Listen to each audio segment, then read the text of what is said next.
ನಾವು ಭಾರತದೊಂದಿಗೆ ಶಾಂತಿ ಮಾತುಕತೆಗೆ ಸಿದ್ಧರಿದ್ದೇವೆ ಅಂತ ಪಾಕಿಸ್ತಾನದ ಪ್ರಧಾನಿ ಶಹಬಾಜ್ ಶರೀಫ್ ಹೇಳಿದ್ದಾರೆ. ಭಾರತದೊಂದಿಗಿನ ಸಂಘರ್ಷದಲ್ಲಿ ಸೈನಿಕರನ್ನ ಪಂಜಾಬ್ ಪ್ರಾಂತ್ಯದ ಕ್ರಮ ವಾಯುನೆಲೆಯಲ್ಲಿ ಭೇಟಿಯಾಗಿ ಮಾತುಕತೆ ನಡೆಸಿದ್ರು. ಇದೇ ಸಂದರ್ಭದಲ್ಲಿ ಭಾರತದೊಂದಿಗೆ ಮಾತುಕತೆಗೆ ಸಿದ್ಧ ಅಂತ ಹೇಳಿದ್ದಾರೆ.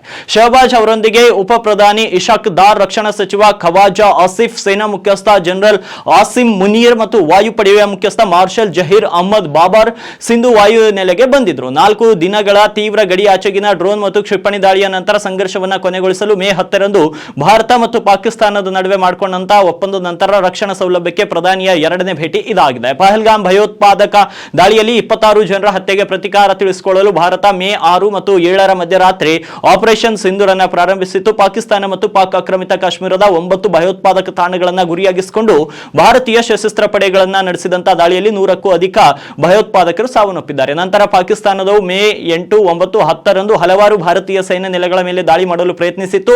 ಭಾರತೀಯ ಸಶಸ್ತ್ರ ಪಡೆಗಳು ರಫಿಕಿ, ಮುರಿಯಾದ್, ಚಕ್ಲಾ ಮತ್ತು ರಹೀಂ ಯಾರ್ ಖಾನ್, ಸುಕ್ಕೂರ್ ಮತ್ತು ಚುನಿಯನ್ ಸೇರಿದಂತೆ ಹಲವಾರು ಪಾಕಿಸ್ತಾನಿ ಮಿಲಿಟರಿ ಸ್ಥಾಪನೆಗಳ ಮೇಲೆ ಭೀಕರ ಪ್ರತಿದಾಳಿಯನ್ನು ನಡೆಸಿದರು. ಬುಧವಾರ ಶಹಬಾಜ್ ಸಿಯಾಲ್ಕೋಟ್ನ ಪ್ರಸ್ತುರ್ ಕಂಟೈನ್ಮೆಂಟ್ಗೆ ಭೇಟಿ ನೀಡಿದ್ರು. ಅಲ್ಲಿ ಅವರು ಸೈನಿಕರೊಂದಿಗೆ ಸಂವಾದ ನಡೆಸಿದರು. ಈ ಮೊದಲು ಜಮ್ಮು ಮತ್ತು ಕಾಶ್ಮೀರದ ಕೇಂದ್ರಾಡಳಿತ ಪ್ರದೇಶ ಮತ್ತು ಲಡಾಖ್ ಕೇಂದ್ರಾಡಳಿತ ಪ್ರದೇಶ ಯಾವಾಗಲೂ ಅದರ ಅವಿಭಾಜ್ಯ ಮತ್ತು ಬೇರ್ಪಡಿಸಲಾಗದ ಭಾಗಗಳಾಗಿರುತ್ತವೆ ಎಂದು ಭಾರತ ಸಮರ್ಥಿಸಿಕೊಂಡಿತ್ತು.